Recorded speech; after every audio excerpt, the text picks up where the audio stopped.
আচ্ছা কোনছে আল্লাহ বড় না মানুষ বড়? ধরো গাদা, তুই কার হাতে কার জোড়া দেশ? কোড়ায় আল্লাহ আর কোড়ায় মানুষ। যেটা কবার কইছে ওইটা কন। আল্লাহ বড় না মানুষ বড়? আল্লাহই তো বড়। আল্লাহ বড়, তাহলে আল্লাহর কথা না হইনা মানুষের কথা শুনেন কে? তুই কি কইতাছস? কি আর আল্লাহর কথা মানে না মানুষের কথা মানে? হ্যাঁ, কি আর মানুষের কথা শুনেন তাই না?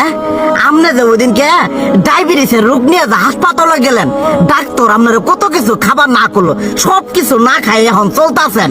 তাহলে আল্লাহ যে আপনারে কইছে যে হারাম খাবার না, সুদ খাবার না, কই আপনি তো কাম কাজ বাদ দিয়ে এলাকার মধ্যে টাকা পয়সা না গায়ে খালি উল্লে দিয়েই খান, নিজেরা টেও হালাল ভাবে কামাই করেন না, ওই সুদও তো না করে টাকা করে লাভ আহে উল্লে দিয়ে দিয়ে চলেন আর পেটা বড় বানাইছেন। শুনেন একটা কথা কই, হারামের কোনোদিন আরাম নাই।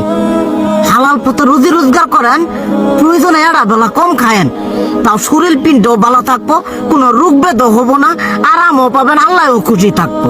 তুই আমার এইভাবে বুঝাবি আগে কইলি না কে? আসলে এই বিষয়টা তো আমি কখনো মাথায় এইভাবে নিইনি যে আমাদের কখনো ডাক্তার নিষেধ করলে ঠিকই আমরা নিষেধ মানি, কিন্তু উপর আল্লাহ যে কত কিছু নিষেধ করে দিয়ে সেটা মানি না।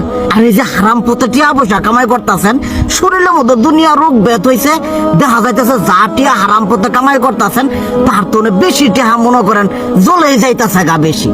আজকের পর থেকে আমি আর এই হারাম সুদ খামো না, আমি হালাল পথে চলবো, হালাল টাকা পয়সা ইনকাম করবো। এতে করে যদি একবেলা কমও খাইতে হয় তবুও খামো, তবু আমি আর এই হারাম পথে চলবো না। আচ্ছা ঠিক আছে।